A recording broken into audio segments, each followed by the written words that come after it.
Get your CISP training from Thor Peterson. In this lecture, we're going to talk about study plans, how to get them, how to tailor them to your specific needs, and how to use them in your studying. And to begin, I'm going to answer a question I get asked multiple times a week. How long should I study? And every time I give the same answer, I have no clue.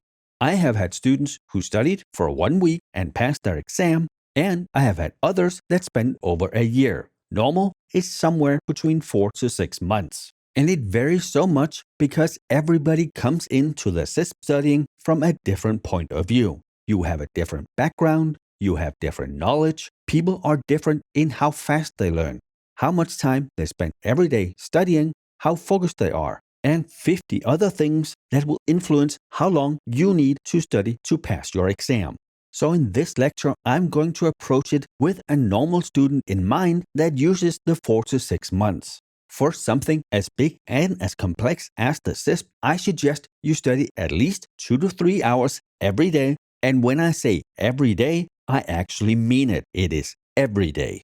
And many of my students say, well, I can't just find 2 hours in the day or 3. I can't make more hours in the day than there are. Completely true. What you need to do is do less of other things. And you need to find those little pockets of time where you have 10, 15, 20 minutes where you're not doing something else. Your commute, your breaks, your lunch break, all of that I use for studying. I also take a close look at what else I do that is not urgent or important. So I spend less time on Facebook or social media. I watch less TV. I play less games. And try to do it in a way that doesn't ostracize your friends and family, but you still get the study time that you need to pass your exam. And before we start looking at the actual plan, remember the study plan is a living document. If for some reason last week you did not have time to study enough, or you all of a sudden had extra time, well then you adjust the plan. And now for the actual study plan. Download the attached study plan from this lecture, or go to thorteaches.com/study and then click on free stuff. The first thing at the top on the free stuff is the study plan. On the front page of the study plan, I have my suggestion on how you should approach your studying and which order you should do it in. First off, get 1 to 3 video resources, watch them all, and then take notes. In my video courses, I have study guides you can use and then add your notes alongside those. Once you have watched all the videos, then you read your primary book, you supplement your notes, then I suggest you read the Memory Palace, the CISP Process Guide, the Sunflower Notes, and the NIST documents. And the NIST documents you can find the same place that you do the study guide, thorteaches.com/study, and then click on the free stuff.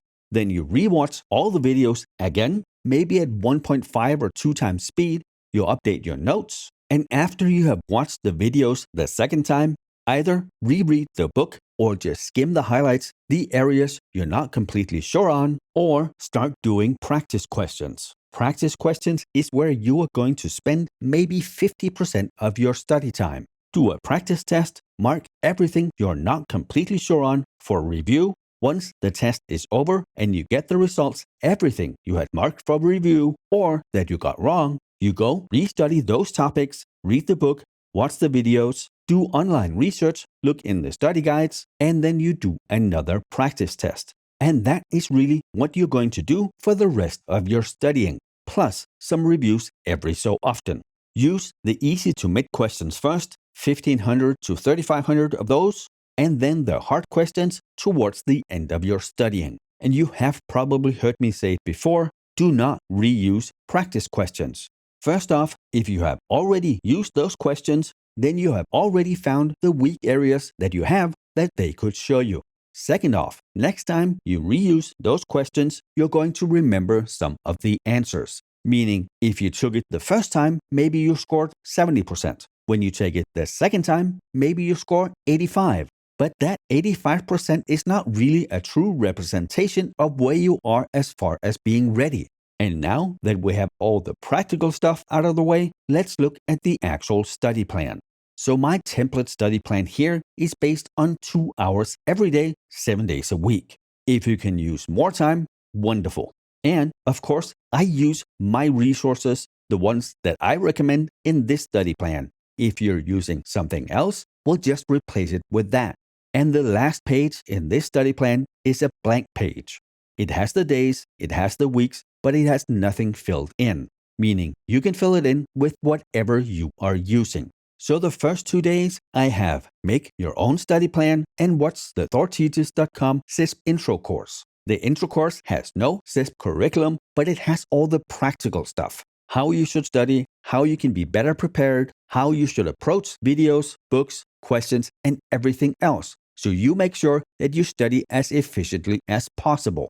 Then, for the rest of the first 4 weeks, you watch 2 hours of my videos and the secondary videos you have chosen every day, and you take notes. Most students that I have talked to download my CISP study guide, and then alongside that, they add their own notes. And if you are a student on ThorTeaches.com, one of the first lectures of the video course will have all the study guides for all 8 domains. If you are a student on Udemy, it is attached to the first lecture of each domain. So that is all your time if you use 2 hours a day for 4 weeks. Then we go to week 5. Here you read your primary book. And as you can see, I have selected 50 pages a day, plus take your own notes. Some students might be able to read more, some less. Adjust it to fit what you do. And remember, it's not just read the book. It is read it, understand it, and be able to explain it. I have had students who told me, "But Thor, I did what you said. I read the whole book twice, I did 5,000 questions, and I didn't pass." But then when I start talking to them about the concepts, they have no clue. They just read as fast as they could through the entire book, not remembering anything, and they did the same with the questions. They just did a test. Oh, I scored 65%. And then they moved on. They never looked at all the things they had wrong, and since they never looked at all the things they had wrong, they never improved their knowledge. So it is not just read the book, it is read the book, take notes, understand the topics, and be able to explain them. Reading your primary book continues all the way into the middle of week 8. At this point, start reviewing your notes. I have set aside 4 days for that. Use more or less depending on what you want, but be able to explain all the concepts, and for each concept be able to explain what it is, where we would use it, when we would use it, why we would use it, and how we would use it. After those 4 days of review, I suggest you read the Sunflower Notes, the Memory Palace, CISP process guides, and all the relevant NIST documents. For this, I have allotted 6 hours. After those, you have 2 weeks of review. Review the videos, watch them at 1.5 or 2 times speed, supplement your notes where you're lacking, then reread or reskim the book, again, add to your notes, and then another review session. 2 days where you explain why, where, when, how, what.